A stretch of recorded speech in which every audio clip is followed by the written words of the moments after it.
And happy Wednesday. A little bit of a surprising live stream today as we are jumping back into a little bit of Final Fantasy XIV leveling, working on the Astrologian here. I'm going to be playing it as I always do on the controller.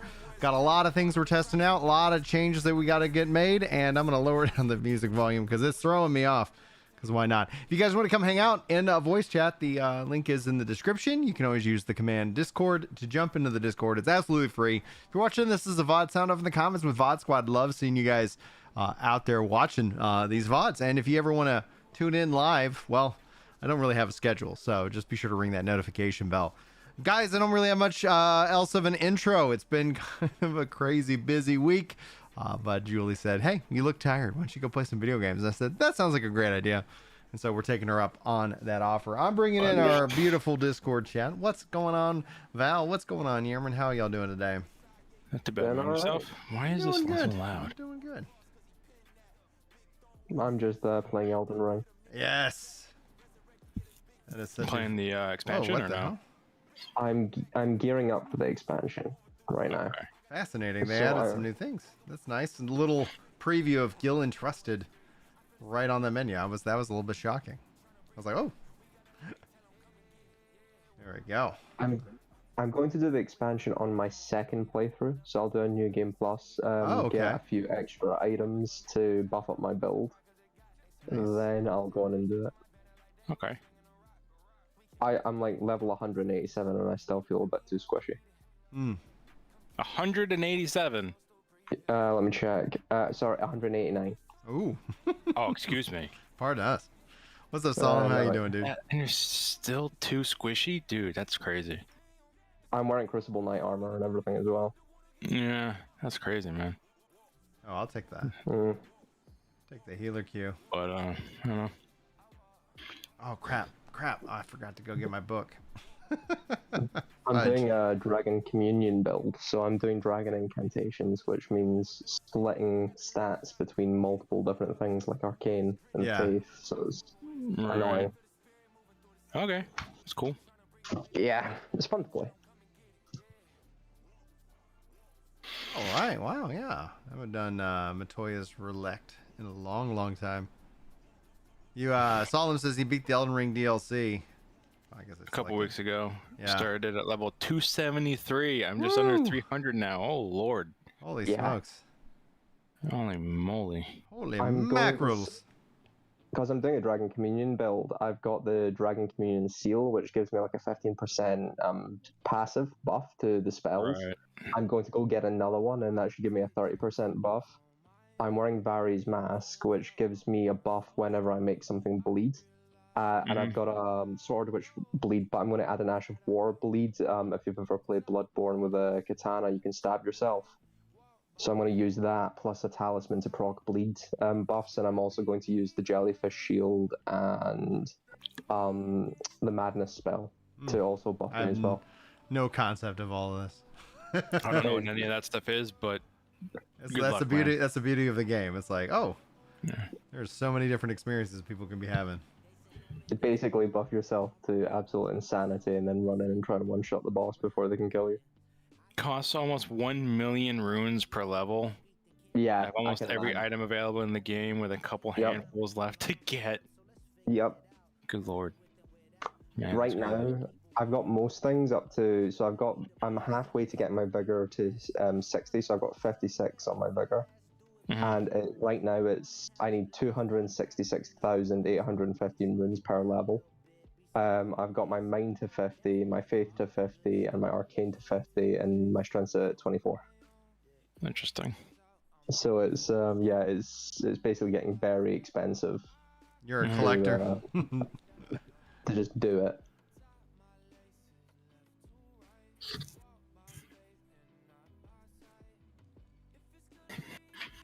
Oh, it's fun. Like, I normally play Magic build, so this is my first Faith build, really.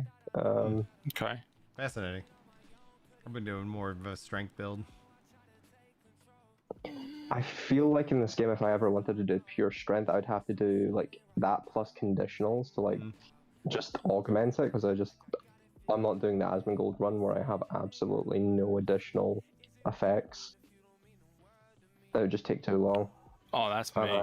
I just use I just use a great shield and a great sword, and I'm good. You have patience I do not have. I mean, yeah, there have been time. Luckily, there's no time limits on the bosses, as far as I'm aware. So I'm just like, I bide my time sometimes. For me, it's like once they start getting too quick, I'm done. I'm just gonna nuke them and be done with it. Yeah, I gotcha. I've also I got the Dung Eater puppet as well. So he's one of the best puppets in the game, and I maxed him out. So I think he's the best one other than Mimic Tier. Yeah. Because he's really aggressive. So that should give me some time to get off a few spells as well.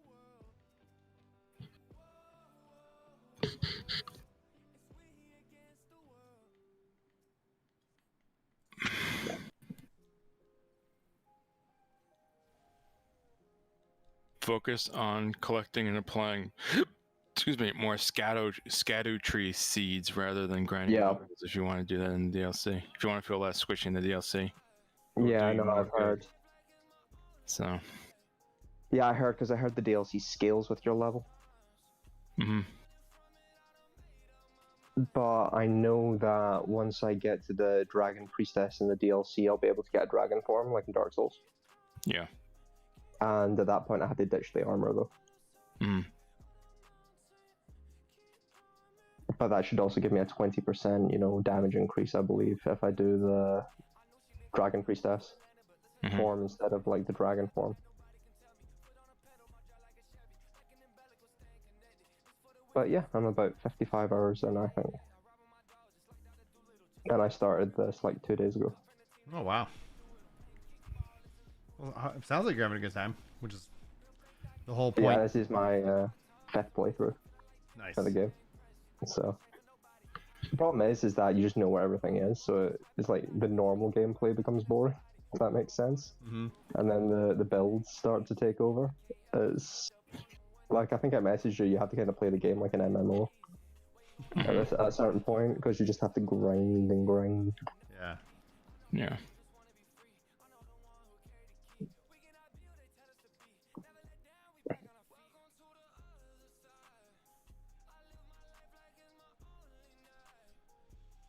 So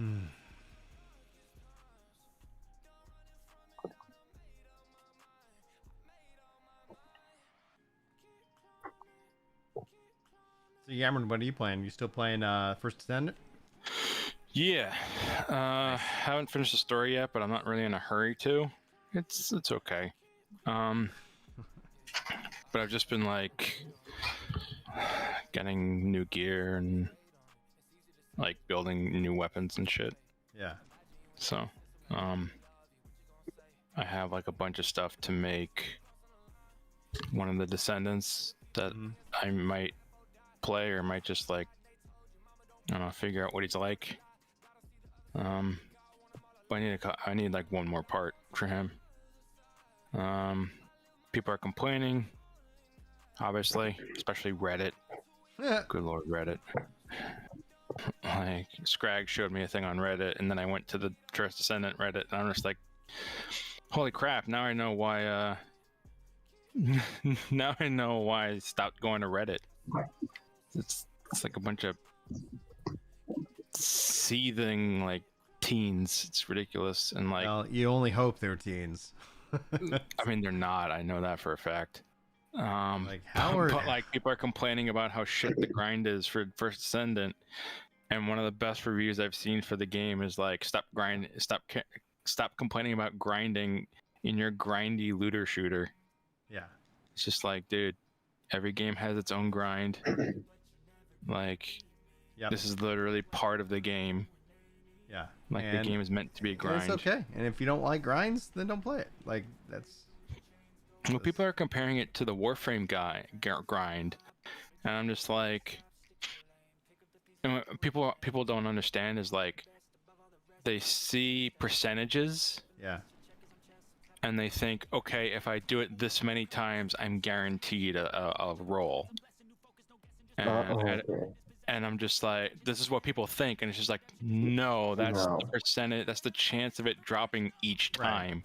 It's not necessarily, you're not everybody wants that like bad luck prevention. Everyone thinks like, oh, for example, there's this thing that has like a 3% drop chance, and people are complaining about drop chances, and I'm just like, dude, play BDO where the drop chance is literally less than 1,000%. Like, shut up. To be fair, that's awful.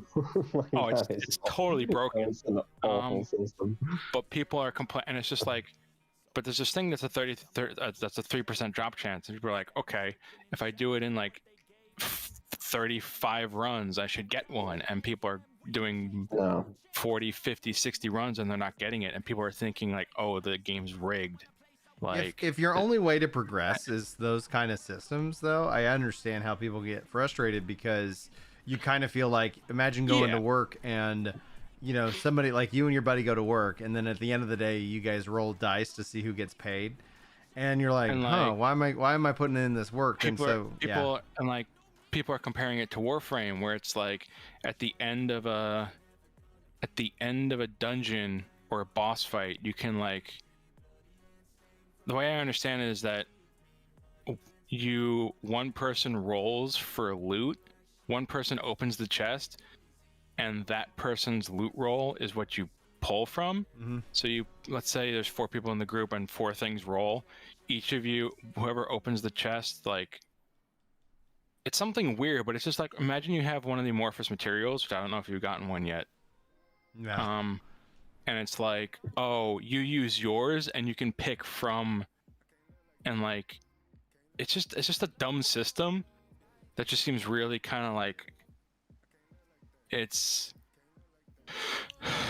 a system that, yeah, it seems fine, but I just think it's dumb. Like, it's a loot game. Like, each person should have their own loot. I don't want to have to share loot, because that's fucking dumb. Like, it feels like these people have never played an MMO where you literally have to roll for loot against other people and you lose it. Chances are, they haven't played another MMO, so it's like, I'd rather I get my own loot as opposed to having to share loot. I think that's dumb. But that's just me. My main game genre is MMOs. Like, I've had to roll for loot like thousands of times, like 1,000 times. MMO people are a niche breed, though. Yeah, they're also extremely resilient. I know, we probably and much less complainy than like other genres, which I found interesting. Like, despite although I feel like maybe WoW and FF14 are a bit different, but I feel like people are complaining about these things, and I'm just like, yeah, these things exist. Like, some of these. WoW is different. These things do, in fact, exist. Like, these things exist, but the thing is, like, these things, I've encountered them before, so they don't bother me.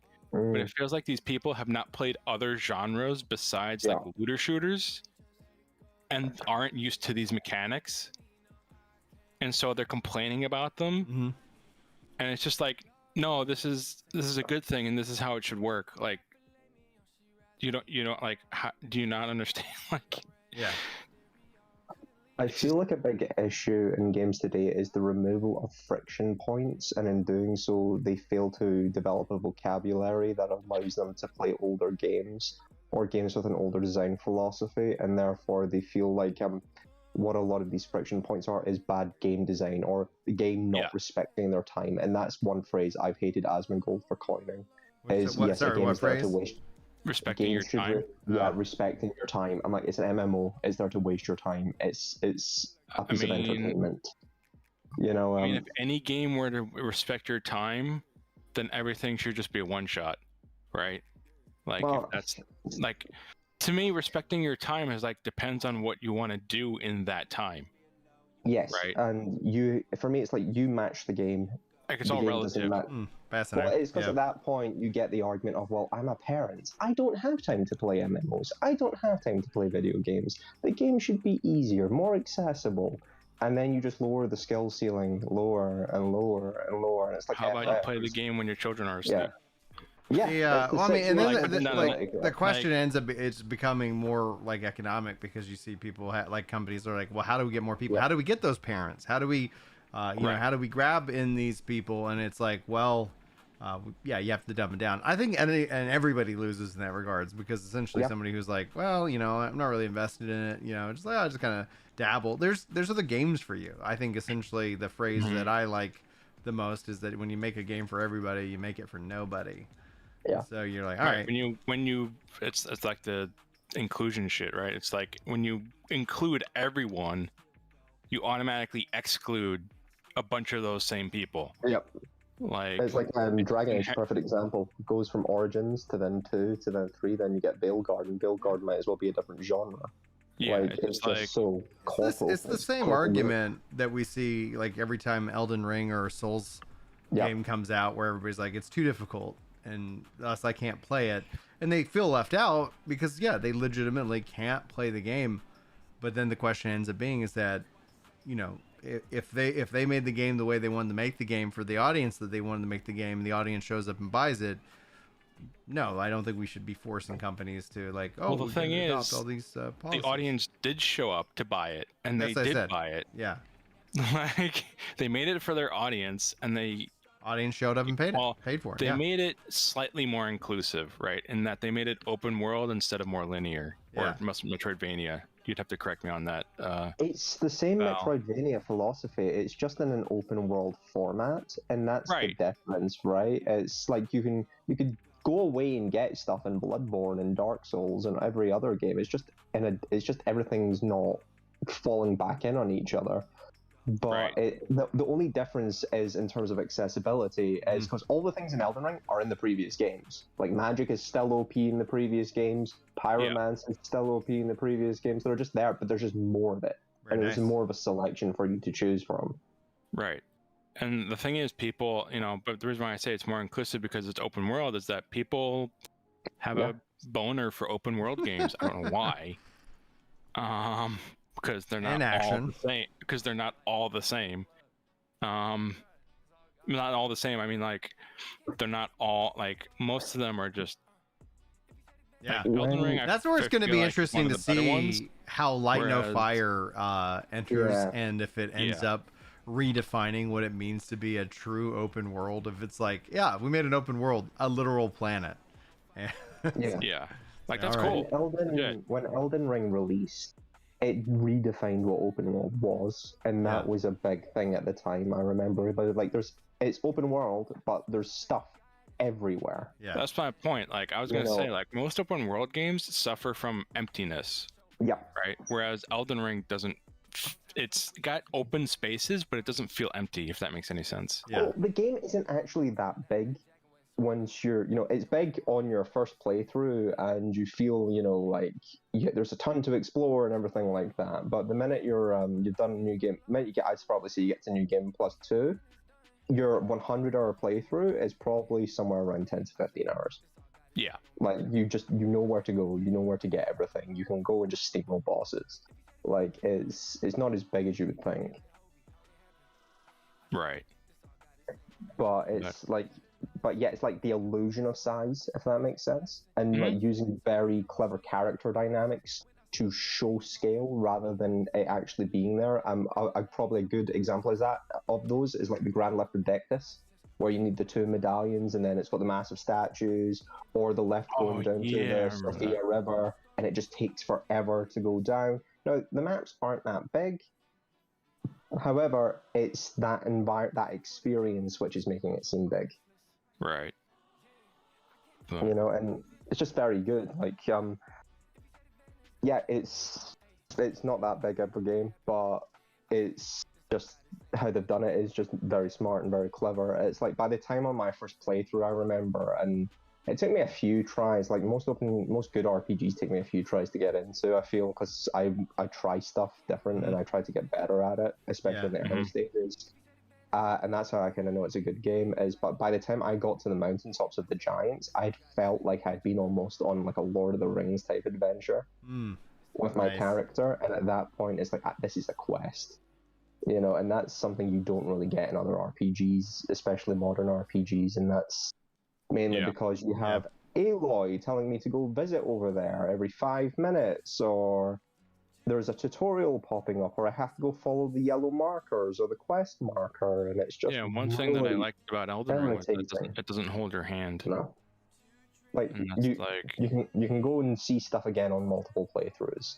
right. Like I had not really paid attention. Like, and quests happen without you. That's another thing. Like, you can completely miss a character and then meet them a third way through their quest to go do something. And I think it was the Ronin guy, and I've just finished his storyline. Like, I've just finally seen the entirety of it, and I'm on again my 5th playthrough. Yeah, that's cool. And it's just like, well, I never paid attention to it. I always killed him for his gear at the start. And, you know, this time I didn't do Millicent's quest because she has a medallion that I wanted, and I killed her for it. Yeah.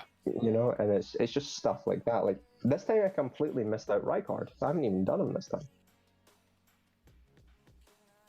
Because he's just optional. Like, I'll probably do Millennia, but maybe not. I might do Millennia, then do the DLC, or just do, because or on my 2nd playthrough, get up to Millennia, then do the DLC. But it's just, yeah, it's how game. I feel like there's a lot of craftsmanship missing in game design these days, and it's very formulaic.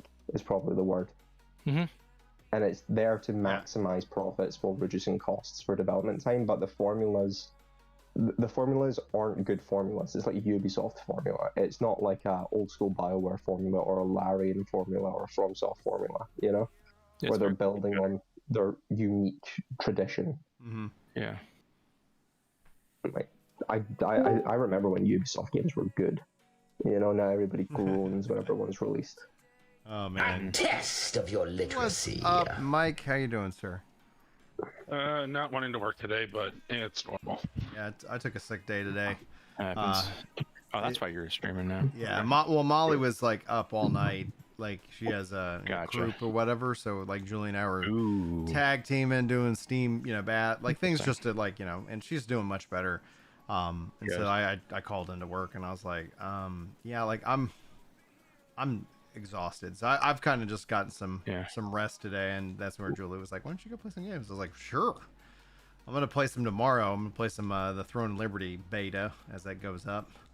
Yeah, I've been watching Canon's videos. Yeah, I saw that you posted one in the channel, which is great. Yeah, I followed him actually. I started following him actually for Black Desert, and then he started playing. He lives in Korea. Mm-hmm. So he like knows. It helps. like he went to the developer Q&A and was like literally said to their faces in Korean, of course, like, dude, the people in the West think your game is pay to win trash. Yeah. Like, Yeah, that was the funniest thing on the That was planet. hilarious. I was like, oh man, I was like, I thought that was really funny. Just like, oh, and they had like, you know, a basic response. Yeah. Yeah, That's it just was where really like cool, oh man, like I wish Amazon was like, yeah, we're gonna release it as a buy to play, you know, and we're gonna just like, you know, like, and then change the monetization, you know, even more than they already have. So What is the monetization? it's free to play. You have a leveling pass, battle pass. You have a real money trade through the auction house, and then What? Real money trade? yeah. So Yeah, I mean, it's got the sandbox stuff. Like It's like it is Lost Ark, nothing isn't it? new. It is Yeah. everything that has been in MMOs since day one, except for they facilitate the exchange of money. It's an odd thing. It's an MMO since day one. You mean all the MMOs which have failed? So if It's you just have like, if you have player trade, you have real money trade. There's no ifs, ands, or buts about it. And so since they have a player driven economy, basically what they're doing is that in order to purchase anything off the auction house, you have to use Lucent, which is a currency you can purchase for real money. Or if you sell things on the auction house, which you can go get drops, powerful gear, etc., you would make Lucent from somebody who is buying it. It's an interesting thing for them to test out. And we will see if it works for them, because honestly, I think player-driven economies are a good and a net positive, but there are definitely disadvantages to player-driven economies in these kind of games. No, you cannot farm Lucent. The only way you can farm Lucent is buying stuff, selling PvP. stuff off the market board. Nope, that's not true. PvP, other events, PvP. they give you you can Lucent do now as well sieges. as a part of it. I got somebody knocking on the door. Generous is it? Because if you want to have Lucent, That I don't know. Because you'll need But to collapse. you get it through castle sieges and I think other PvP events. I think. Yeah, because you'll need to collapse the real world price of it if you want to remove. Yeah. Actual real world transactions. But from what I understand, according to canon at least, the only way to get Lucent is like some people have to buy it in order to put it into the system. Oh, so it's like the WoW token, effectively. Sort of, yeah. Basically, yeah. Have you played Lost Ark? Yeah, I played it and then gave up on it like within a day. Yeah, it's like gold. Oh, okay. So it's like that, except you can like, yeah. My main problem with Lost Ark was the story was terrible. I got these guys killed. Kid aggro. I was like, oh man. I also think Lost Ark released with not enough class variety. Yeah, I thought it was quite boring at the beginning. I mean, there was a class I really liked. I was hoping that they'd have better controller support, and because it was this exact same as it was in Korea, and I was like, man, bummer, missed opportunity. Controller support's overrated, anyways. Whatever. No, I play everything on controller. I can't stand mouse and keyboard after work. Yeah, after work, man, like get away from my fingers. Yeah. I don't want to be near a keyboard after being on it for 8 hours. It's a whole physical. I was talking with so we did the comedy podcast, and then and talking with my other comic friends, and they're all like, one's playing with mouse and keyboard. I was like, dude, like I have given it the college try, and I'm just like, I cannot enjoy this. I'm not having fun. All right, back to controller. I think for me, I grew up on PS2, so I always used mouse and keyboard, and then I only got into PC when I got my first PC. Now it's for like free to play Korean MMOs, and even then it was a laptop, so it wasn't really designed to fit the controller. So I always used up in the arrow keys, not the AWS keys. So it was just like, and then I would use my left hand for everything else, and so I would never actually have a mouse. I would always just be changing camera direction that way. So it's like the minute controllers came, I was like, thank Christ. Plus, it's like, you have, if you're on an MMO and it's an old school MMO, like the number of buttons you do have, it's like shift, alt, and then it's just like, I'd rather just do this on a controller. Oh yeah, and you get that controller muscle memory. Such an enjoyment.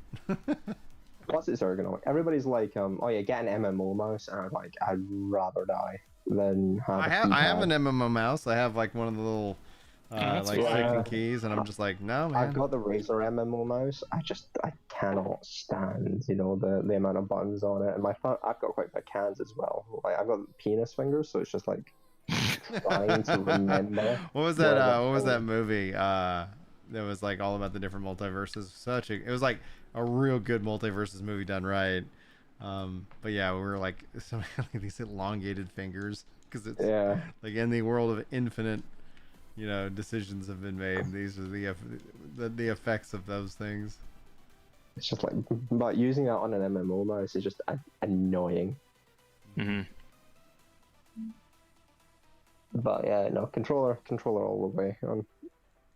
It's not a deal breaker, but I generally do prefer it, and I will try and make a game work with it. Like Guild Wars 2 still doesn't have it, but I use the Steam overlay.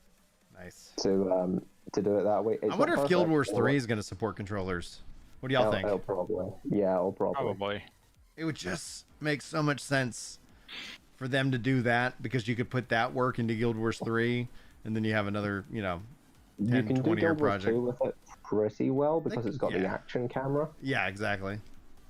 So you can make it work with the action camera, but it works better with certain classes like Ranger or Necromancer. Like if you're doing Elementalist, where you've got the different modes, it can be quite cumbersome. So you have to set it up almost per class, if that makes sense. And that gets even worse when you've got the different subspecializations like of the class, and then it's like, oh great. But yeah, no, Guild Wars 2 is fun. I just wish the story and writing were better in Guild Wars. Yeah, they need, Guild Wars needs better marketing, is what it, in my mind, it boils down to. Because it's like, whenever I'm like, oh hey, they're doing an update or an expansion, it's like, where is that information? What's going on with that? It's like, oh, ArenaNet's kind of like a forgotten developer at this point, I feel. Yeah, and it's funny how like they confirm Guild Wars 3. It's like, guys, we know Throne of Liberty's not doing great, but do not worry.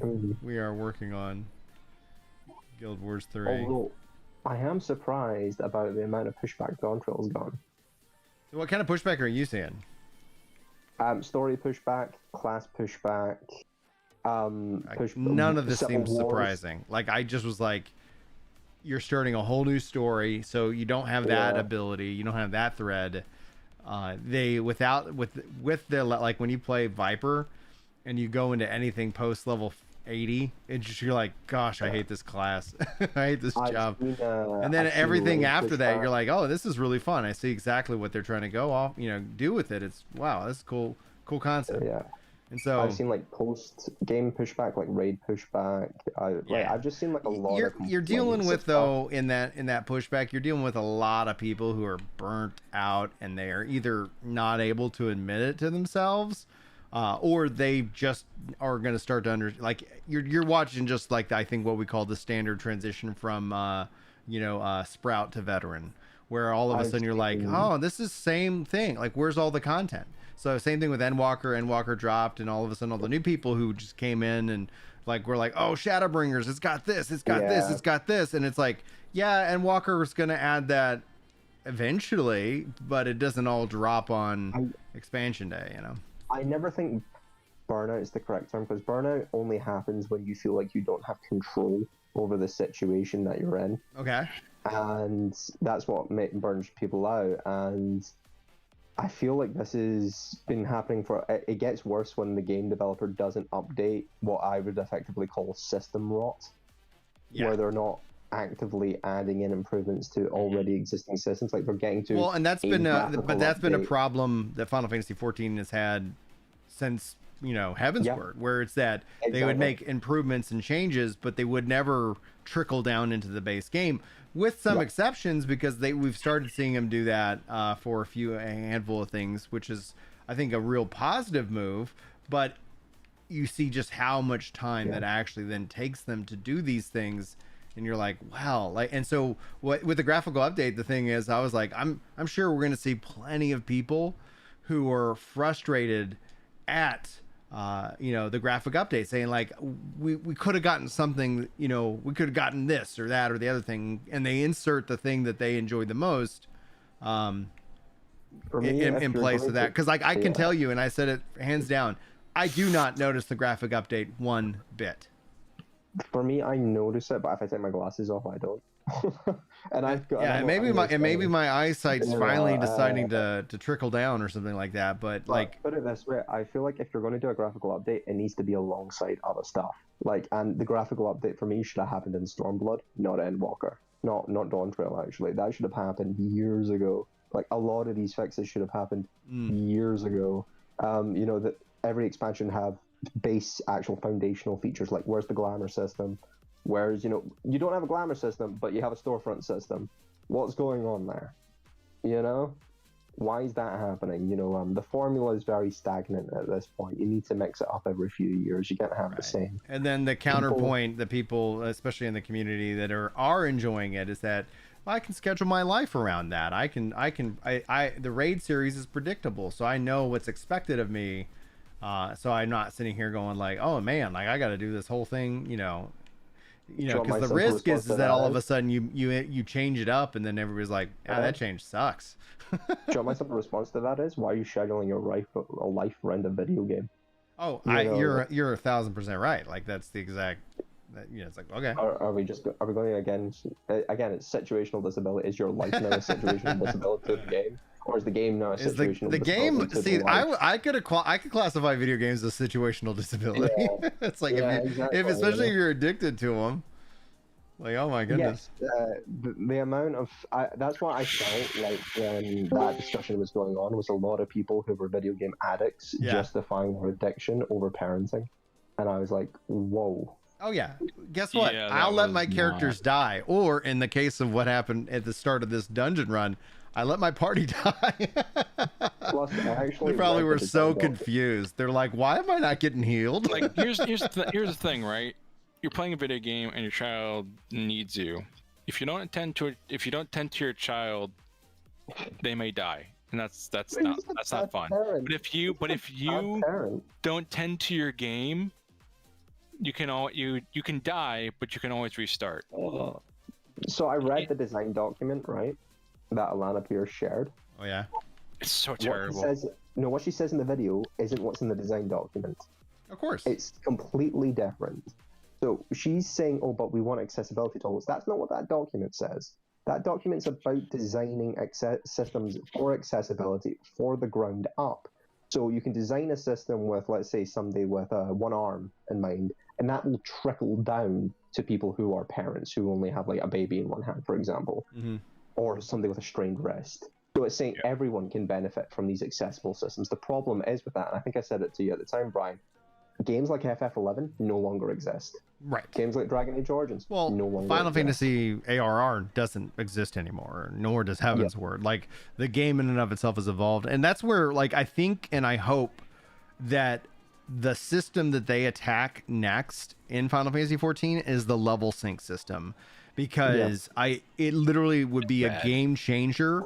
Well, and it's bad because as your character levels up, it means they just kind of shift the goalposts forward, right? So to have the full vision of your class, your job, your character, you have to be at level cap. But then when you do finally get to level cap, most of the content and time you spend isn't at level cap, especially at the launch of an expansion. And so one of two things would be nice to see. Either they say all the old content is level 100 for you. Go nuts and have fun. Like, okay, great. I can go play all the old content at the level 100. Or level sync is like, okay, we're going to let you keep your skills. So when you go into the older content, you're going to feel like a badass. And guess what? It doesn't break anything because every time the expansion drops anyway, everything earlier gets way easier just organically, with the exception and the pushback, which I would feel is great for discussion on the ultimate raids. How do you protect that pay to win mechanic that is in Final Fantasy that a lot of people are like, I want to protect it? It's like, yeah, guys, y'all remember how influencers do this? Oh my goodness. They can literally just do the WoW thing and just sync the stats. Yeah. Not like do an item level sync. Yeah, exactly. Yeah, exactly. Item level, scale your potency. stats down. They actually already do the item level sync because they do that. If you're wearing max endgame gear, they're syncing your level, your item level, to the highest level possible in there. Exactly. Right, but then they also sync your abilities, and that doesn't make any sense, logically. It was fine back in ARR when the level cap was 50. It was fine back when the level cap, because there was all this other stuff that was kind of going on. But now all of a sudden you stack on another additional 50 levels, and you're not like, it doesn't feel like we're actually getting any real new skills. It just feels like, you're getting new versions. They took that ability off of my job at level 20 and they moved it to my level 60, so it's really nice here, but man, like I miss that skill. And it'd be neat if instead they were like, that skill evolves, and we see, I think, the foundation of that in Pictomancer and in Viper, but we also feel the weakness of the level sync system in the Pictomancer and in Viper. I feel like the biggest weakness of FF is that it takes too long to change, too long to adapt and evolve. Like, say what you hate about World of Warcraft, it changes significantly per expansion, like even per patch. And they have a huge development team. I think it's somewhere between like 600 to 800 people. You're never like when Yoshi P said, that famous quote, "I will spare no expense." I was like, finally. And I think that hurt him. I think that's hurt him so far in the long run because, like if the graphics update wasn't the thing, and it's the thing for a lot of people. So a lot of people are like, oh yeah, checks out Yoshi P, spare no expense. I'm feeling that now. But if you're somebody who's like, man, I wish there was way more midcore content. I wish there was, I wish you had XP after level cap just for I don't know, glamour purposes or just, you know, non-power progression. You know, like all these little things that you know, the mid-core players really kind of benefit from. Yeah, like that would be really nice. That'd be nice. Well, that's where Crystalline Conflict comes in somewhat with the dude, factor of where you still get rewards for getting experience, but you also get it in serious milestones, and you get some good stuff. I mean, hell, yeah, this series, level 25, you get the Oppressor as a mount. That's awesome. So you can drive around with one of the pieces of Alexander. Mm-hmm. What's you guys have all played Elder Scrolls Online, right? No. A little bit. I've touched it. Yeah, I just remove dungeons and give us delves. Like, put dungeons back into the open world. I'm tired of like instance content, you know, and things being removed. A lot like dungeons are easy. Yeah. They don't add anything really to the game other than story. You know, it's stop it. Like, I want, again, maybe it's because I'm getting older and I want that sandbox experience because it's just been not in the market for such a long time. Yeah. It's gonna be interesting because Throne and Liberty has a blending of that. It has open world dungeons that you can go into that, and the gear that you get to drop out of that is gear that you can put up on the marketplace, on the auction house. But you can also run instance versions of those dungeons, which has like matchmaking and stuff. So if you just want to kind of pop on and play, and then those items actually aren't eligible to be put up on the marketplace. So it feels like, if nothing else, like that's why I was like, I really hope some of these systems succeed, because the problem with MMOs and the just being an MMO as a curse, is, yeah, they might have these really good ideas, but if people don't show up to support them, then there's, you know, then other games aren't going to be like, oh, we should totally do that. We should totally bring back, you know, this, that, or the other thing. It's weird because I feel like sometimes ARPGs are more MMOs than MMOs at this point. Yeah, we've seen more games kind of pick, you know, like adopt that term so much more. Yeah, and MMOs have become a lot, like Diablo Lights, for example, feel a lot more MMO now than MMOs used to, and MMOs just feel like lobby games now. Yeah. And I'm like, oh, I queue in for my raid, I don't go and talk to people anymore. I remember like classic WoW, you'd go find a mage to go get your portal, and people would be selling them, or you'd have JDKPs. All that's gone now. Yeah. And I'm like, well, that's built in. That's built in inconvenience, which then, as the player, like the lobby player wants, like, I want to be the be all end all. I don't need anybody else. Single player experience, and you get those people. You need those people from a monetization perspective because they represent more players than somebody who's like, oh, I'm gonna just kind of, because I'm just gonna make a life out of this one game.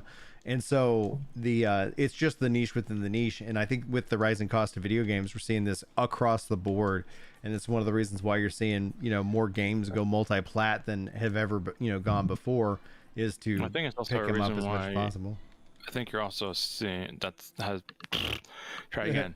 That's another. I think that's another reason why we're seeing a lot more free-to-play games coming out. Yeah, because it has the it removes that barrier, and it removes the barrier. And it also removes the barrier on the maximum amount that they can make.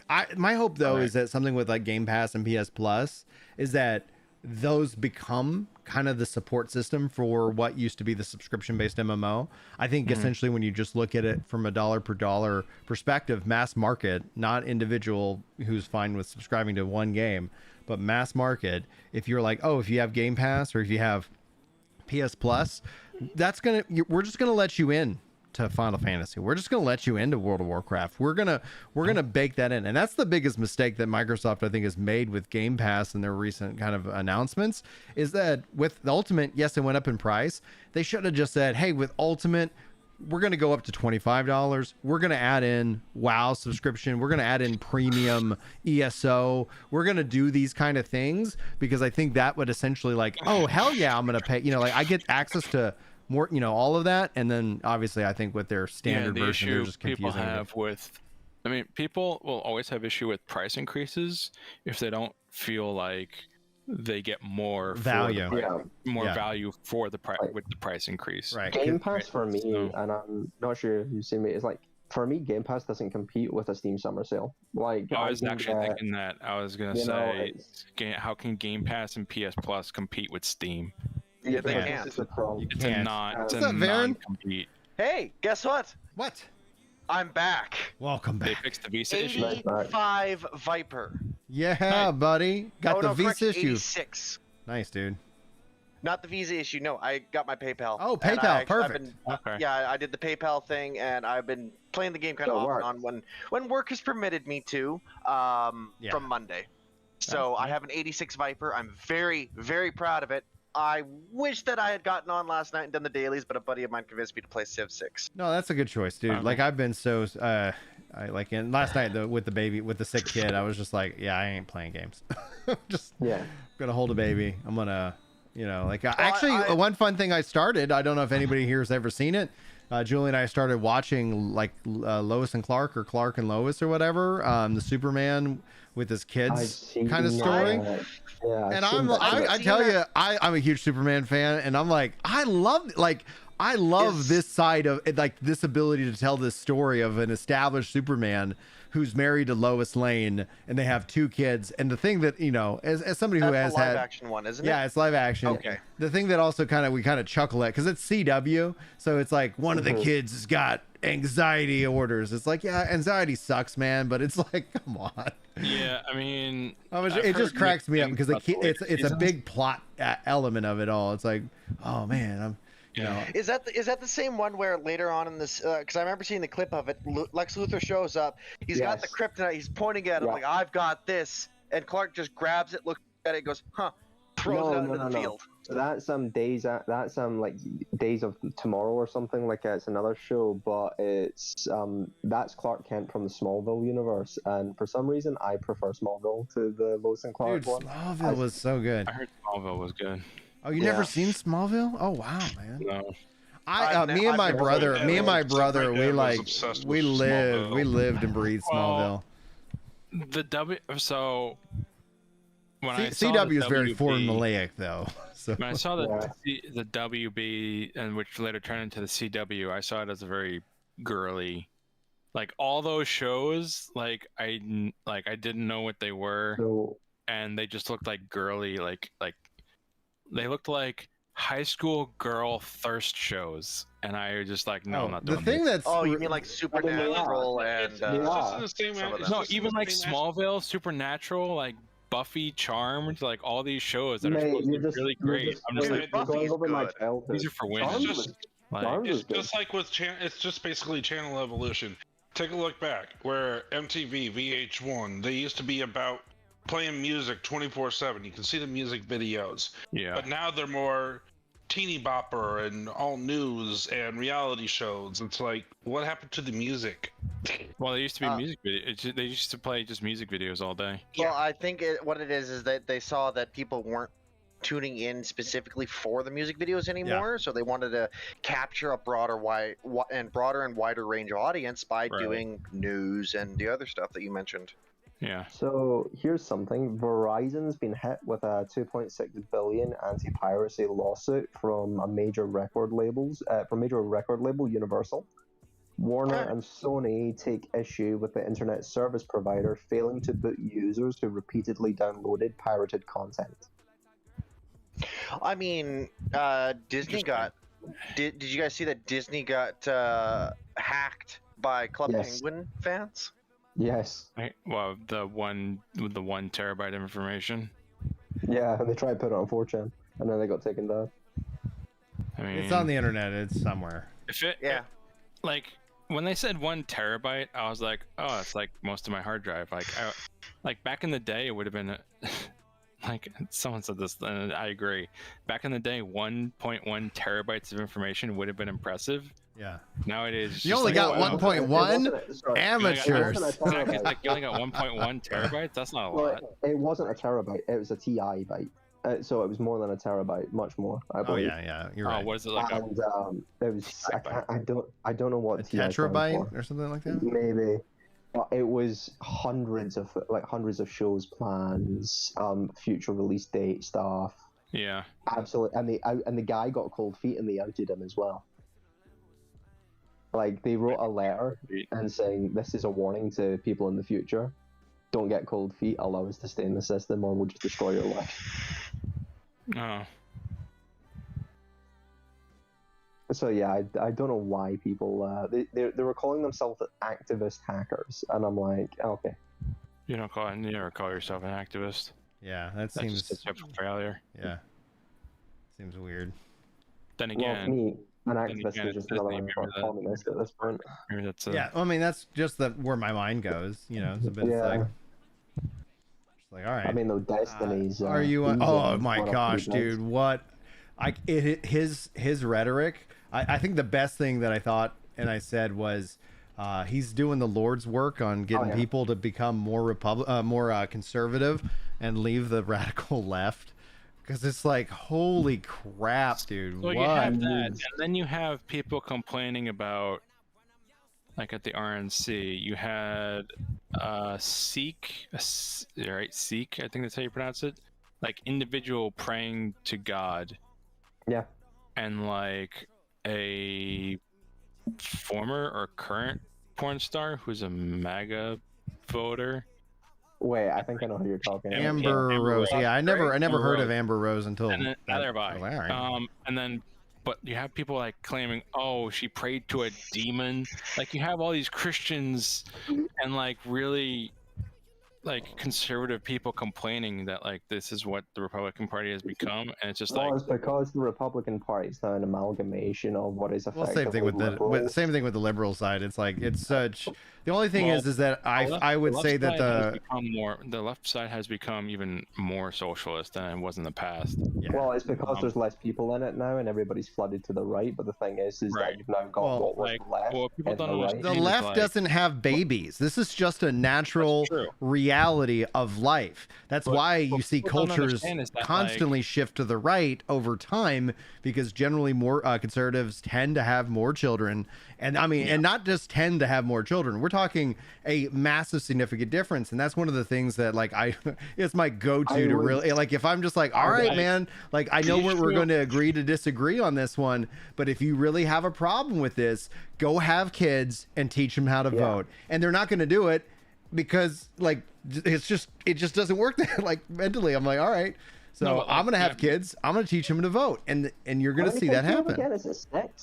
But like my point is that like people don't understand like hard right, not like extreme right, but like hard right conservatives are just like, they don't understand that like the new movement, which is the American First movement, it's much larger than just conservatives. It's no longer right or left wing. People are calling it and people are just tired of being labeled as like a racist and whatever. It's like, oh, like wait, we want to put jobs in our country and that our people can work. Conservatives who are like, oh, you have Christians claiming, oh, it's a post-Christian America, and it's just like, no, it's not.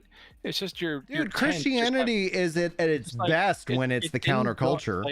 Like nothing's changed except your side is now bigger and more amalgamated. Yeah. Well, and it's like, and what always usually happens is that with you on most things, but they're not religious, or they have different religious views. Like the problem is that the left. Like this is why the right always loses, is because they always alienate people who want to be with them, but they think they're not good enough.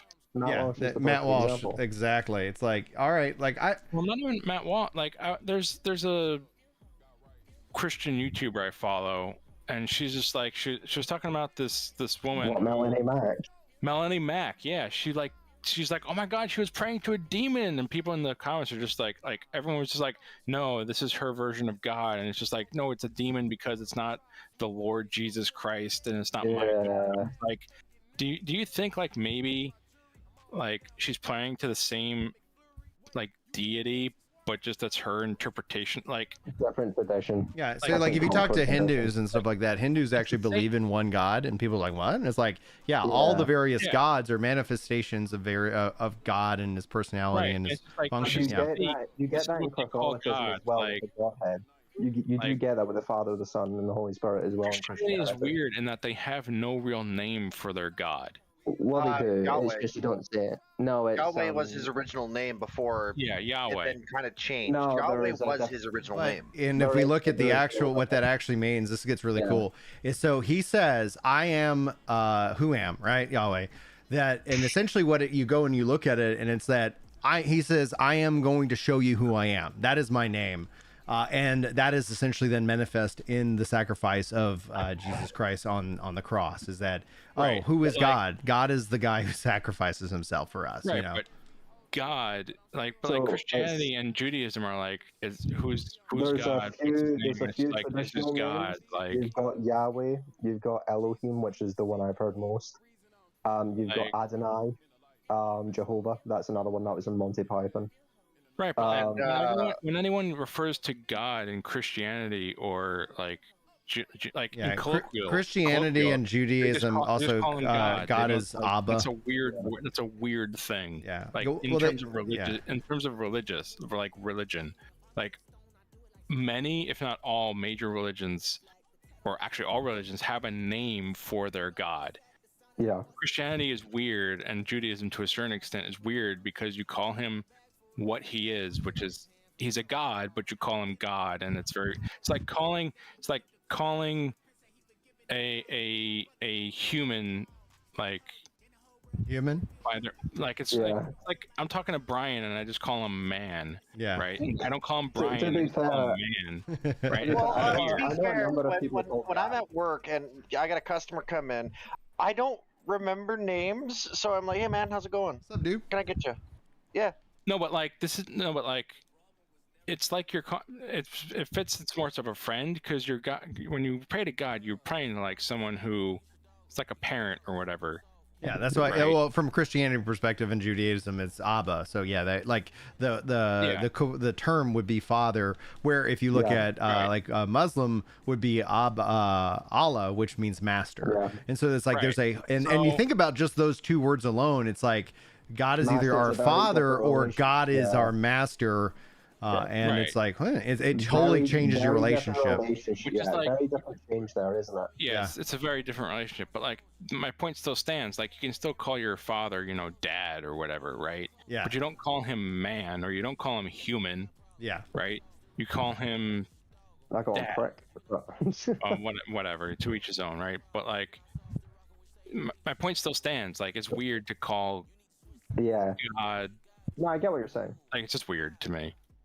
I'm like, well, if you're coming from a Christian point of view, you have the Godhead, and it's like, what aspect to God are you praying to? And Islam has a problem with the Godhead view of Christianity, the Trinity. They don't like it. They view it as paganism. Yeah, which I find ironic. Yes, can I make a small little plug-in that's kind of off topic? Yeah, go ahead. For those people that like controller support and whatnot, just announced today for the release of the Deadpool movie. They are releasing in a contest. If you want to get one, to try a chance at win. I posted it in Discord, linked how to do it. With Deadpool controller. Ooh. With his finest asset. I'm looking forward to that movie. That's one of the things that like. It's gonna be. It comes out on my birthday, so I was like, hell yeah, let's go see it. It'll probably hit $1 billion. I hope so. I hope it does well. I really hope it kind of revitalizes good movie making. I hope it just does a complete reset. I don't know if it's gonna do a complete reset. I just want it to be, hey, we decided we're gonna start making good movies again and not, trash. Yeah, like, and it's that. I saw that Microsoft saying bye bye to the D, and it was only a matter of time because don't get your hopes up. Of course not. You still have that ingrained mindset, but but ultimately it's like when rubber hits the road, it's like, okay, what are we doing here as a business? Well, not this isn't generating money; it's costing us money. In like the company, Microsoft as a whole is still like hand in hand with DEI. It was just a team that got fired. Yeah, but I expect the guy who fired the team to get fired himself. The messaging though was really interesting. Is that DEI is no longer a high priority, and I hope that it continually gets deprioritized because as people wake up to it, it's like, oh wait, this is a racist policy. It's like, yeah, it is. Yeah. Like, and I'm like, yeah, I'm game for like, how do we get more talented? How do we develop the merit of somebody who wants to have that job? We need more POTs, not POCs. What's POT? People of talent. People of talent. Okay, but then the question would be is that how do we develop POCs to be POTs, right? Like if it is essentially where there's a natural disadvantage that they have, let's not make up for that in terms of talent and going with the wrong people for the position. How do we empower that person to become that the person they need to be for the position? And I think that answer is education, but that's usually what it's the same way Scotland did it. It's the same way South Korea did it. It's the same way China did it, and it's culture. It's culture is key. Family, like having strong families can help out dramatically. That gets into some stuff that like people think is racist, but you're a racist. It's not. It's just basic. You're a racist if you notice trends. Well, it's not a trend. It's just fact. I think it's manufactured. Like Black Americans in this country were the most highly married group, like by light years from any other subgroup. And within policy, they have destroyed it. They've taken them to the lowest, and you see how their birth rate's fallen, and it's horrible. Like Thomas Sowell, my country, right? Thomas Sowell linked the fall of the black family to my country. As soon as it was implemented, it just as soon as it was implemented, to just the black family. You got Planned Parenthood. You got so many the war on drugs is another good example of just like, hey, let's rip apart families over marijuana, over like, oh my gosh, like, and it just I get angry because it's just like this is a policy driven thing. That has caused this problem. I think it's a fixable problem, but I don't think people are, Do you know what I find weird? Scotland's the only country in the United Kingdom which has a stable birth rate. Really? So y'all because we do not here in the 1.6 is not stable. We have a much more stable birth rate, but we also have a worse drug epidemic. That makes sense. We're more secular than the rest of the United Kingdom as well, by a long shot, and more anti-monarch. So it's really weird. There's like a cultural dynamic going there. But even like from the past 2 generations, my grandmother was one of 14. My mom was one of 7.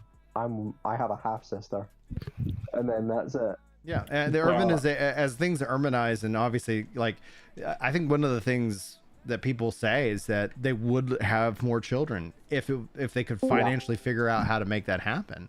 And I think that's where you hear me kind of talk about how debt is a trap, and a lot of people are perfectly fine getting caught in that trap, and they don't realize what they're truly losing out on. Someone puts a good argument. It's like cost of pay to ratio isn't amazing for anyone in the younger. Yeah, that's true. I mean, what is it now for housing? It's 15 times the price, 7% interest in the US.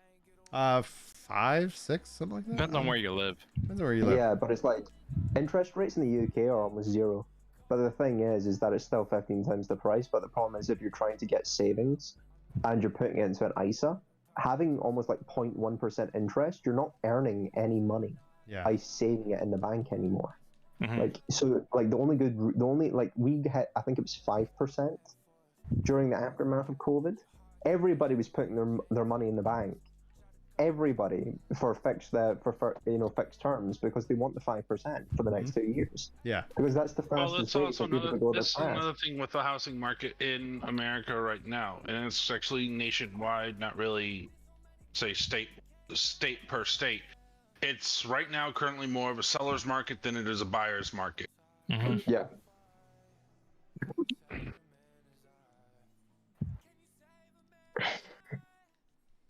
No, in the UK we just have no property. Like it's housing is another thing that is policy driven, and I think can be fixed. Essentially, you need to be able to encourage and incentivize building. You need to keep BlackRock and these big ass corporations from buying up all the property, and then essentially forcing everybody to, instead of being able to everybody to buy, to be able to buy into the system instead of being for perpetual renters.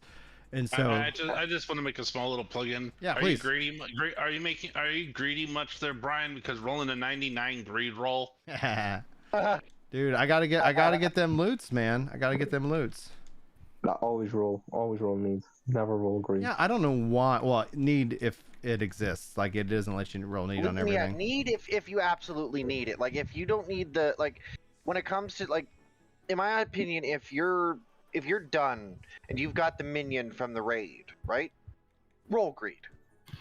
Don't roll. Just don't allow them. Well, Just don't allow them to need with the raid ones nowadays, and actually it's been back since AAR, like the one that was popped up.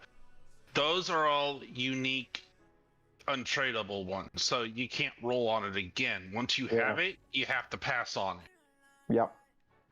Because everybody rolls need. This whole idea of people are rolling, maybe in Japan they roll greed, but come on. I roll the highest roll that I can get every time. I either win or I lose, and it's just part of the game.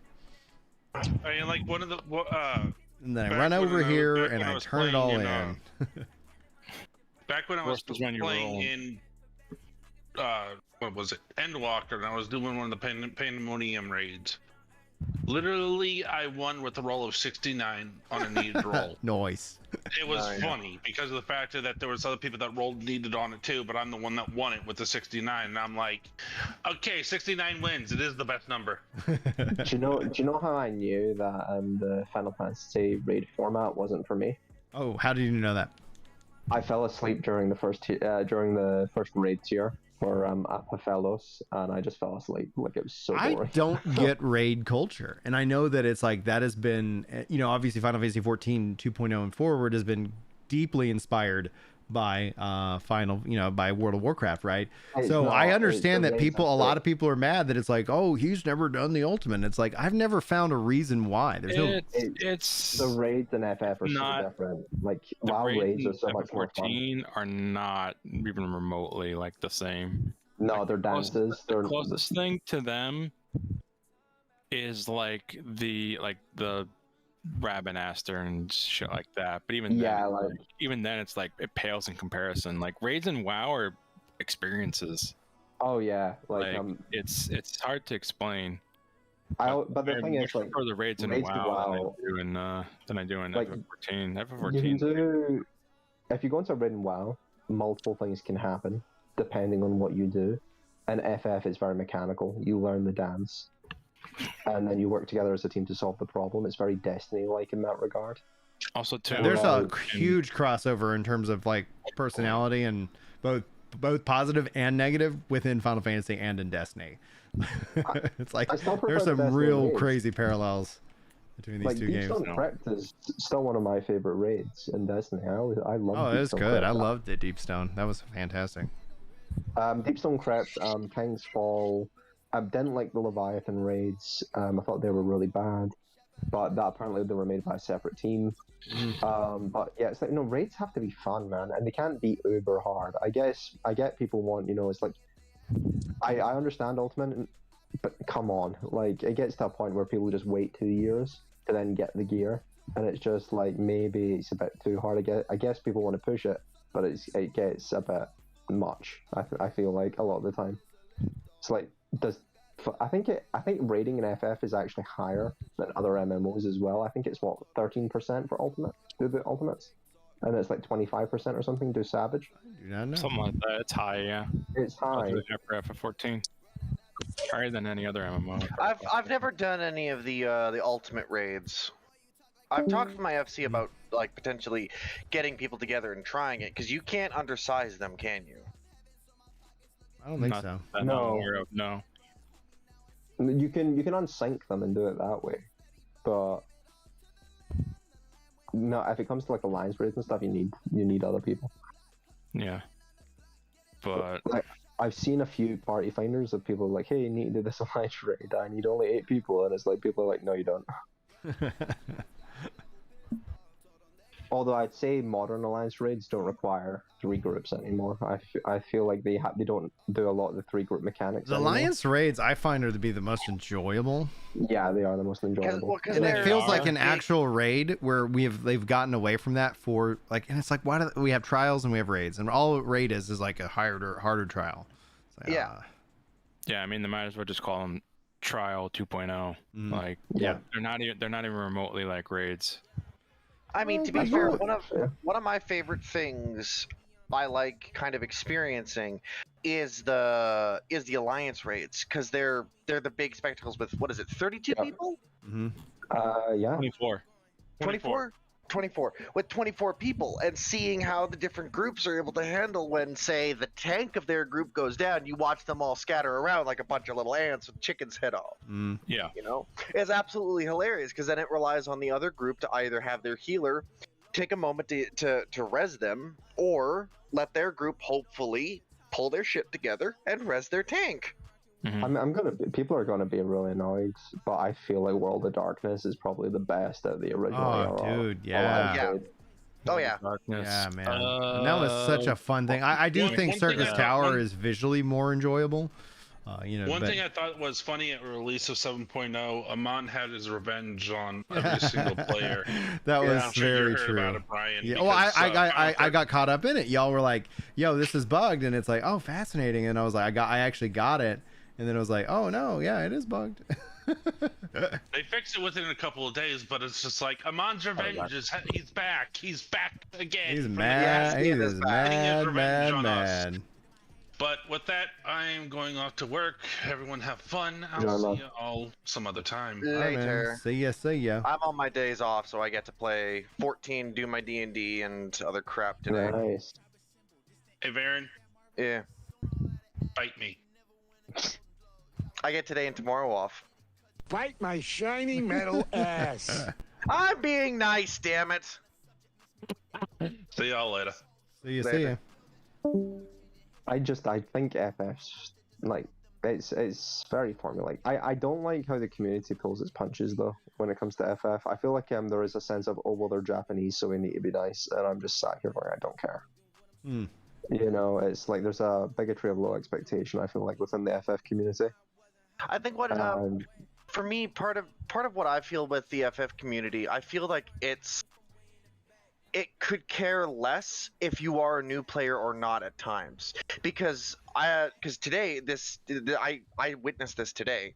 I had this guy was a brand new Sage player, fresh gear, fresh everything. We were doing Bardam's Metal. And he's like, I've not played Sage at all. This is the first time I'm playing it. Can we not do big pulls? Tank runs through the entire dungeon. Not giving a shit that it's a new healer. You probably wasn't even paying attention. Well, that's just where, like, if you die, you die. It's like, well, you know, right? He made that choice. Have you seen was it Arthas who came up with the streamer life cycle for FF? And it's like, as long as you don't do better than your chat, you're absolutely loved. The minute you go in and do Savage and Ultimate, that's when they just turn pitchforks and try and crucify you. Because then you get like the Pyromancer meme where it's like, there's a bunch of people who would love to network and blah, blah, blah, blah, blah. And I'm like, have you tried getting friends? And it's like, I see this in WoW, and it's like every like answer to WoW's boring is get a guild. Like, almost immediately is just get a guild.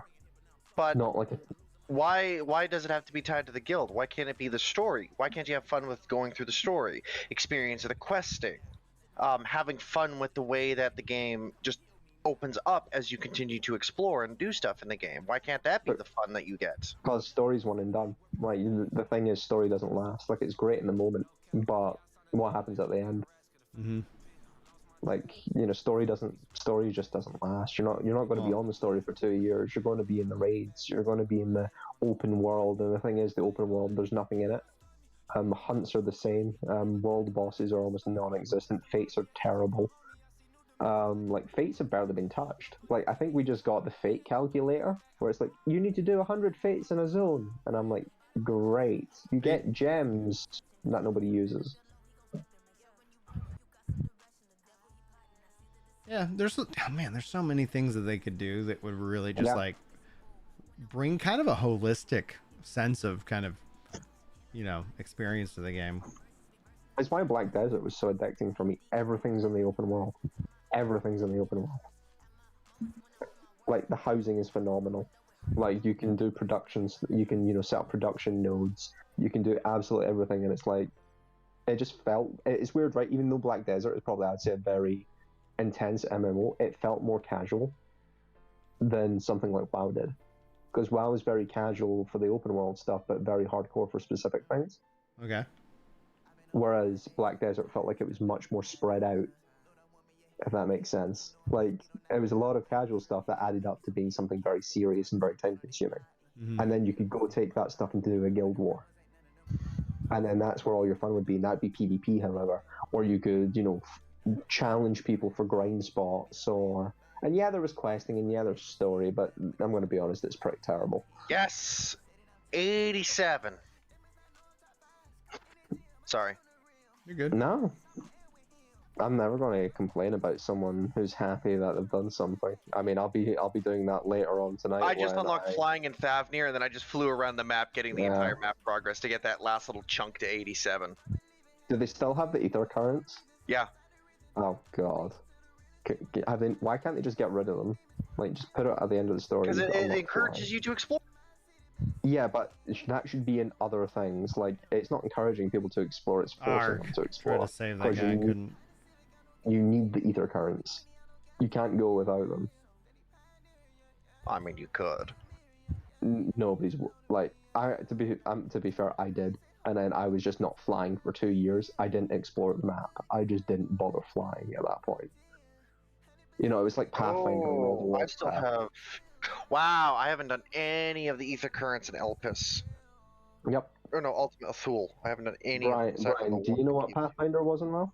No. So Pathfinder and WoW, you needed to do almost every reputation possible within the zone, within like affiliated, and that would unlock flying, right? Interesting. Yeah, I never did it. 2 years, didn't bother, and it was like, why? Because I don't want to be forced to do this thing, because it's treating the game like a chore at that point. I want to go do what I want to do. I don't want to have to do chores. And do you know what they did? They ended up just making dragon riding, or what's now called dynamic flight, or something like that. Or they've changed the name again. I think it's called Sky something. But it's just like they just give you flying off the basis now, and then they just design the maps for flight. But you'll never get that in Endwalker. In FF with how they design their maps. Like, they're too linear. They're too A to B.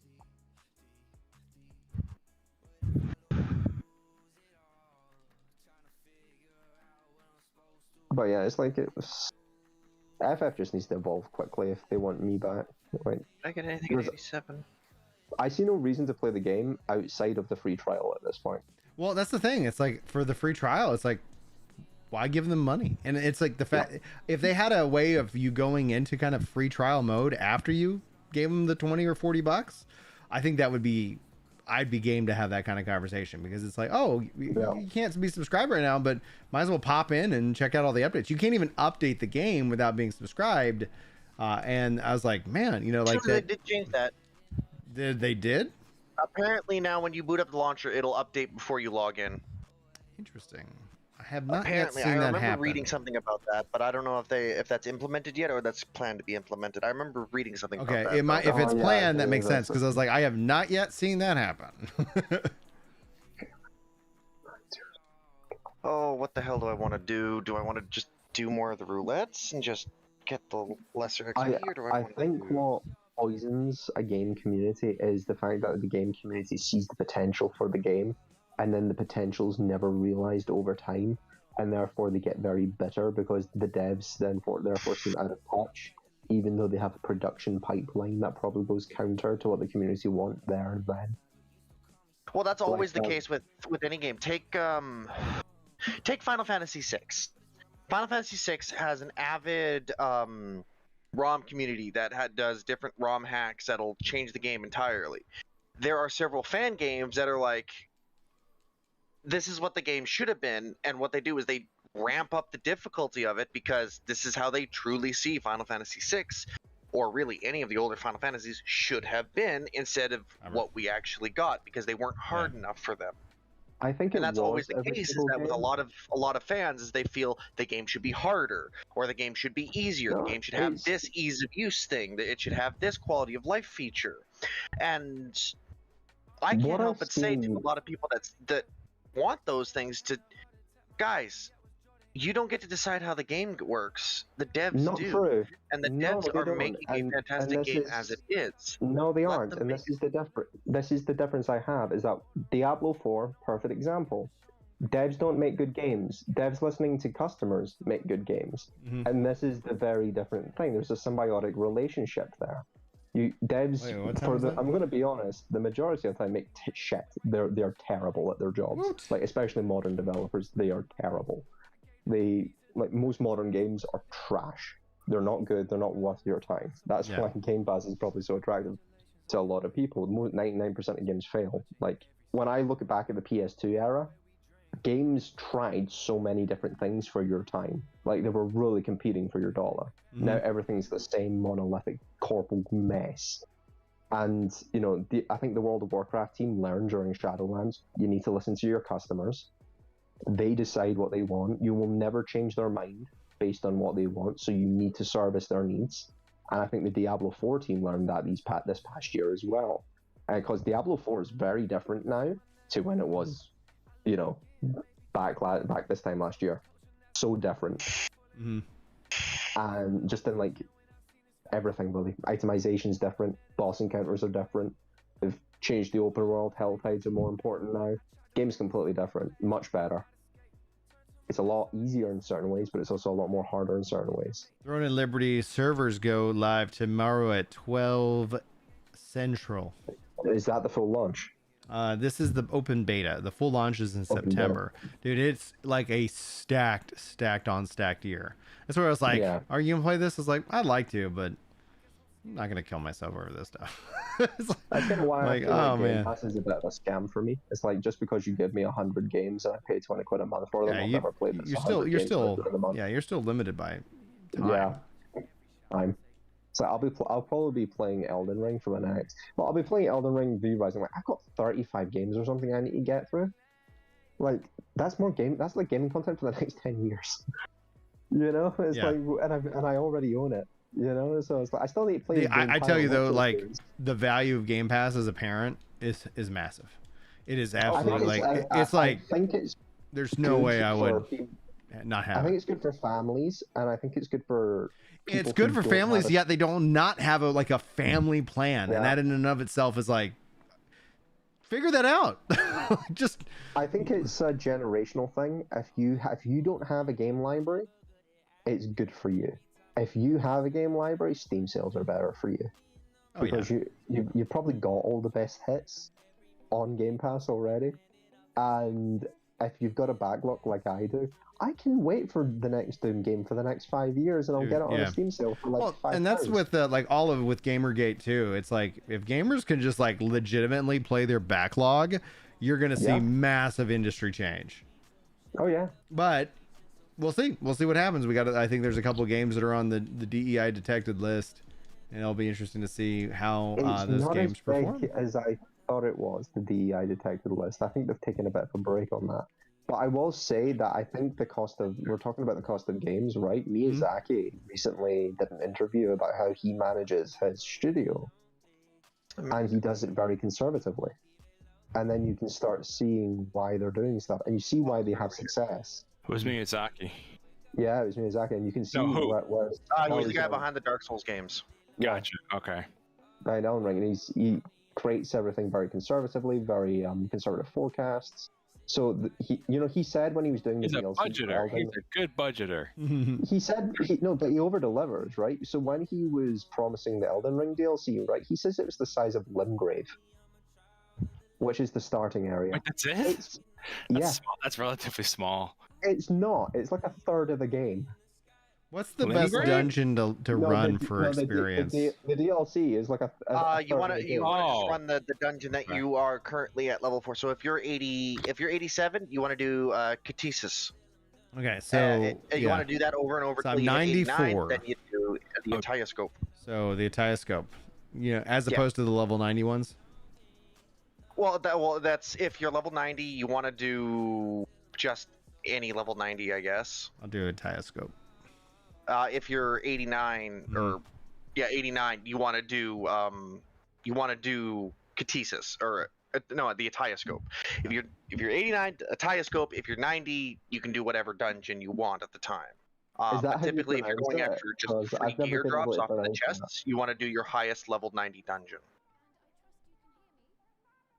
Because your highest level 90 dungeon will drop you the better gear score for your class. So for example, for me, because I still haven't beaten Barbarecia yet. When I get the to hot the point, one, right? huh? She's the hot one. Yep. When I hit 90, I need to first get my poetics, so that I can get the gear, and then I'm going to be jumping into the Fell Court of Troya, to get the rest of the gear for there. Assuming that the artifact gear, or not the artifact gear, the poetic gear is not better than what Troya would drop. I honestly don't know what Troya will drop in terms of gear score. I don't remember. Actually, I think I actually do, because I think my Gunbreaker has 582.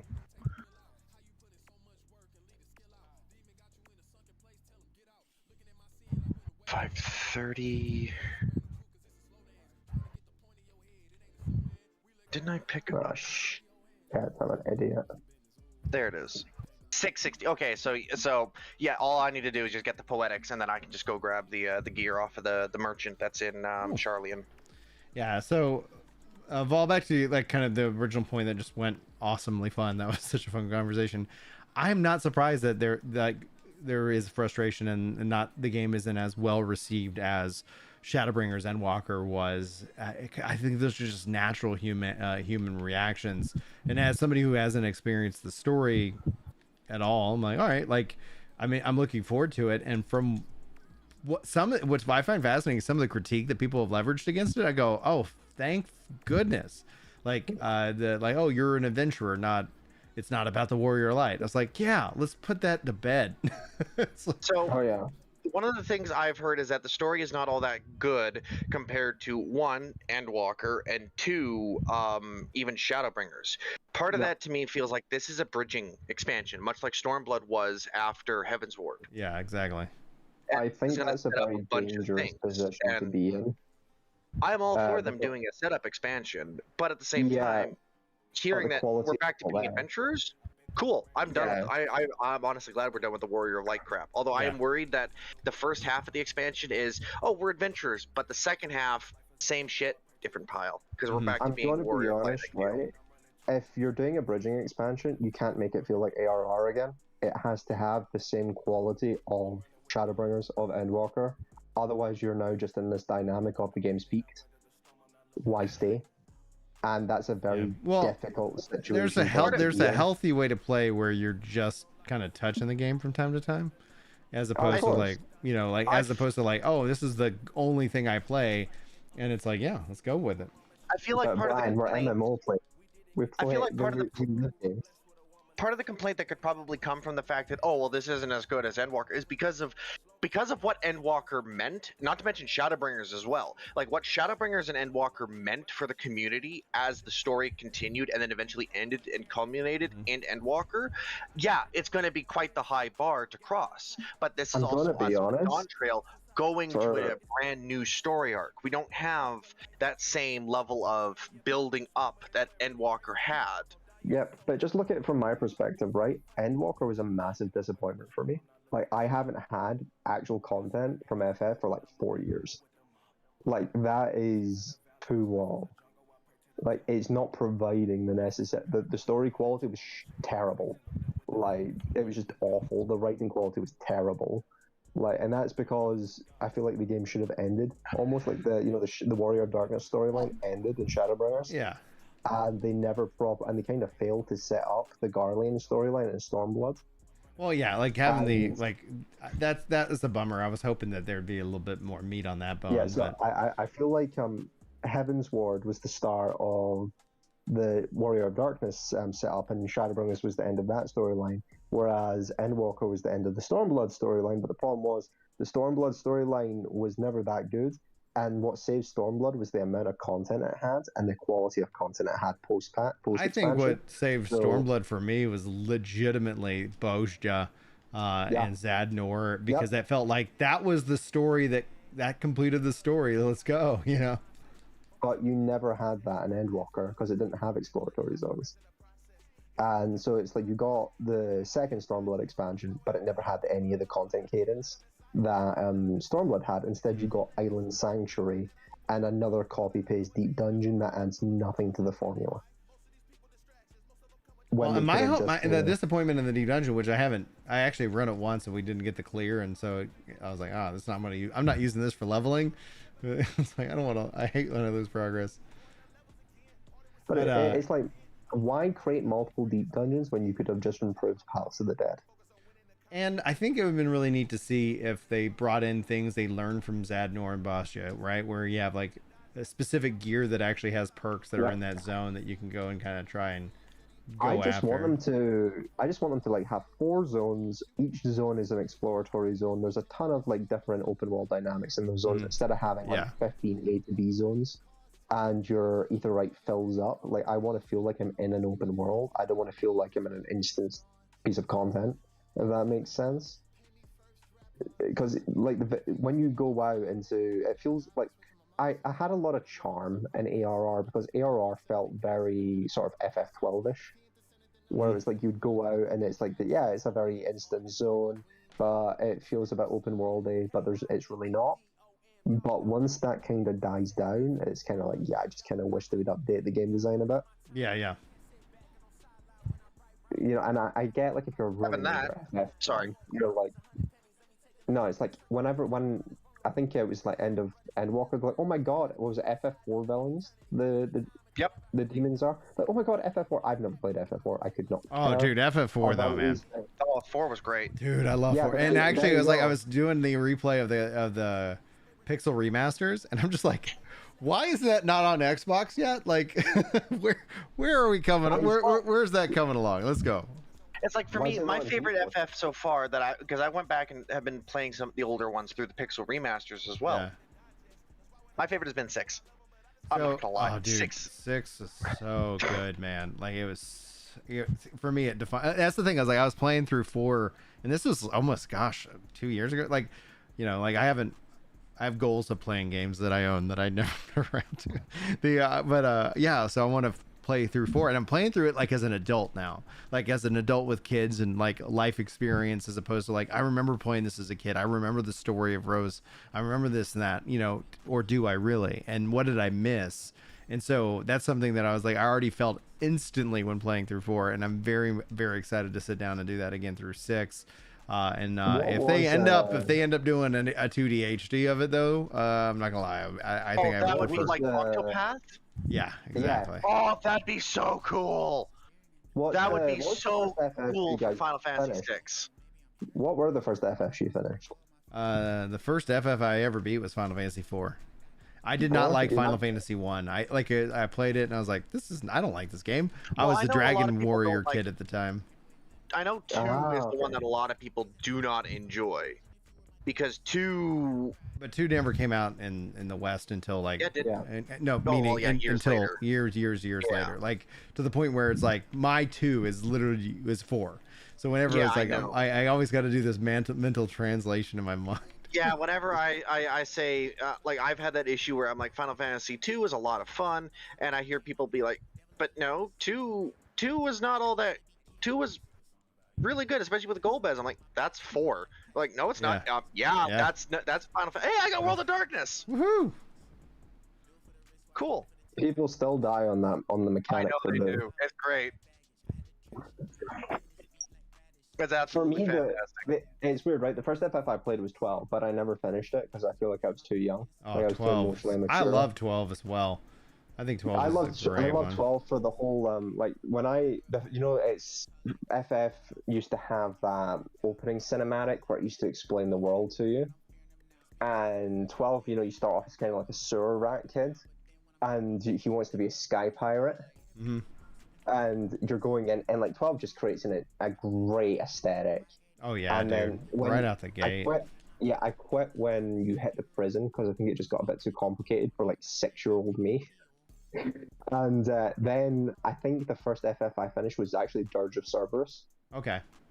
Which was the Vincent one, and it took me multiple times to get through it. I feel like, at different parts of my life. The thing about that, one of the things that I would say is that with the frustration with some of the single player titles, like with Final Fantasy 16 and with Final Fantasy even 15. It's like, why didn't y'all not also use the Gambit system here? Like this, like if it's like, okay, we're gonna let you just kind of really focus in on one player. Give us the ability to. Well, I mean, later Gambit on, once the DLCs came out, it lets you switch to Prompto, in 15. In 15 they eventually did add that, but it would still be nice to like build out those characters to be like, I really want you to focus in on this Prompto or this, you know, like I think that would have been something that would have taken 15 to the next level for me personally. And same thing actually applies to 16. Like you're traveling with a group of people, but you have you're not building out your character. And do you know which franchise actually did that well? Kingdom Hearts. Kingdom Hearts. I skipped 3 because there's no Final Fantasy in it. Yeah. I was like, but no, it's like Kingdom Hearts created a really good cast of characters that was really unique to itself, even though it did get really annoying at times. You know, there's only so many times I can hear someone say Kyrie. You know, and like look at a star fruit, and I'm like, oh my god. Let's see if people die to Angra Mainu. But no, it's like there's also a problem I think where games just don't feel like video games anymore. Like a lot of the time, like you know, there is the Sony movie game, but I feel like there is just a lack of that sort of classic feel to games these days, and I do think it's because they've removed a lot of the inconveniences, like it. And I feel like you need the inconveniences, like they create a lot of charm and character. Like one of the I recently played Strangers of Paradise. Oh, how is that? Oh, it's great. People hate it, but I genuinely, it's one of the, it's a game I certainly stayed around to do level up every class rather than play the story, which was funny. Like, because, I have played and beaten Chaos Simulator there, Strangers of Paradise. And I absolutely adore it because it is Final Fantasy trying its hand at a Souls-like game while also taking a bit more of a bloodier take on it before 16 came out, because 16 was pretty bloody. It's not a Souls game. It feels more like a traditional. It's not a dungeon crawler. It feels very more traditional sort of PS2 formula, rather than Souls. It's made by the guys that did the Nioh games, Nioh 1 and 2, Koei Tecmo, and they made the Souls-like Nioh games. So it is absolutely a Souls-like. They were terrible. Fascinating. Nioh 2 was great. Nioh was terrible. Like, but it's like, it doesn't feel like a Souls. It feels very much like a sort of a traditional story game. Action adventure game. It certainly does feel more like an action adventure in my mind than a Souls. Which one? Strangers, yeah. I have to check it out, man. That sounds especially stepping into Elden Ring. I'm like, yeah, I like my Final Fantasy aesthetic. That sounds like it could be really kick-ass. It's Souls-like Final Fantasy. It is a pre Final Fantasy 1 story as well. Yeah. Okay. So Strangers doesn't have the Metroidvania feel that a Souls game does, I feel like, and neither did Neo. Now that I'm thinking of it, Neo was very much more. Souls games don't have a Metroidvania to them. Oh yeah, they do. Yeah, they do. They are very much 3D Metroidvanias in a lot of ways. Like, it's actually shocking the amount of similar actual philosophy for those two types of genres. It's very. I can't see that in. It's why a lot of Metroidvanias are class attack now Souls-like. I mean, do you consider No Rest for the Wicked a Metroidvania? Because I don't. No. I've never played it. Oh, dude, you should totally play No Rest for the Wicked, dude. It is excellent. It's excellent. No, but Souls FromSoft games are very much Metroidvania inspired. You can feel it in their DNA. I don't see it at all. Maybe it's just because it's 3D for you, but honestly, you're going back, you're doing things like the amount of similarities between Dark Souls and something like Blasphemous, you can feel it.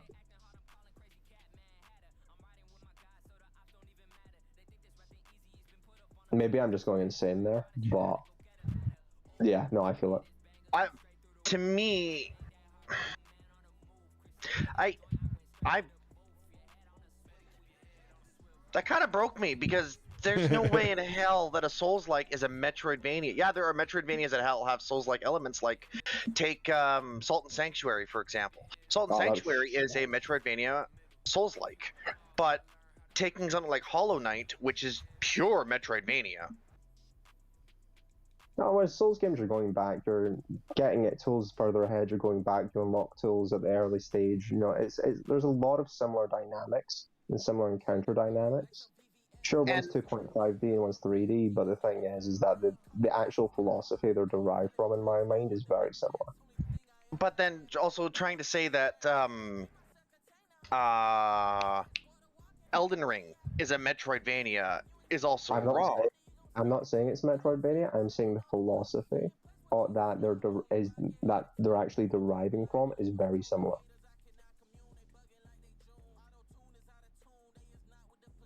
I do not see that. That's your opinion, but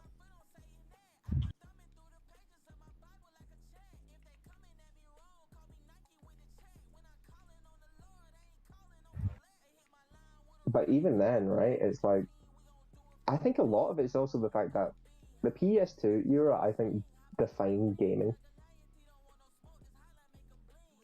And games have kind of stemmed away from a lot of what the PS2 era was. And therefore it's lost a lot of charm for the current generation. Like, do you guys remember Ratchet & Clank? I never played it. Ratchet & Clank 1 is better than most modern day games, and it's got inverted controls as well. So anyway, we're talking about track. I haven't checked out. I've never played Sly Cooper, and one of my friends was like, "Oh, you should check it out." So I might have to check that out this week. But it's like, you've also got Thief. That's been remade. That didn't do well because it wasn't as good as the original. And it's like you're having a lot of remakes of PS2 games, and they're not as good as the original, or they've been retroactively changed.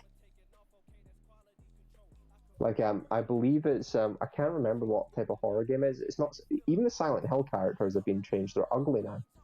And that's been a big thing. Yeah, because Microsoft has gone and made it some kind of rule with making video games that you can't make attractive characters. You have to make them average. I don't think this is a Microsoft policy thing. I think this is a developer thing. Whereas, I think it was a black developer recently, and he was talking about how he tried to get good-looking black characters, and then he would send it off to the concept department, and then they would come back, and then it'd be like Chinese whispers. It would just change and change and change, and then it'd be like a male version of him by the end of it, and it's like, that's not what I wanted. So it's like it's kind of like getting like filtered through these artists. Oh, good old design by committee. Like, all right. I think it's just like everybody's adding their own little piece to it, and everybody wants their name on something, and it's just there's no cohesive vision, or that one person who is the game director isn't telling these people that their work is dog shit, or they need to go back and look at something, and then or they get offended by it, or something's happening there where it's like the leadership is afraid to tell people what they want because I think they're afraid of getting judged for it, or be seen as toxic in the workplace. All right, dudes, I am tired. So I'm going to wrap it up here. And tomorrow we'll do a lunch and loot, especially as it relates to the Throne of Liberty's open beta, given hands-on playing on a controller. That'll be fun. So if y'all are free tomorrow afternoon around lunch, jump on in, and it's gonna be good times. Yeah, there will be a Throne of Liberty controller beta, controller guide for sure, for anybody who's interested. I was trying to set that up actually for the Korean version, but with the like account wipes and whatnot, I didn't feel like jumping through all those hoops. Well, and the problem I ended up having with, and I don't know how other people did it. I guess they had either multiple computers or something, but I was trying to play and stream, and I find that if I do a stream, I get a little bit more game time. And so I just could never stream it because every time I tried, because of the VPN or whatever or something, the stream was just suffering and poor. It was not operational. So I was like, well, okay. And so I ended up not really worried too much about investing in the Korean version. So I'm glad that Global's finally here. I'm gonna give it the old college try. See what it's at. They did a little bit. In the long run, we'll have to see how it's received. So. Yeah. All right. I'm going to hit end stream. Guys, hopefully you guys all have a wonderful day wherever you are. Thanks for being here. And if you made it all the way to the end as a FOD, wow. Thank you. Just top of the legends out there. All right.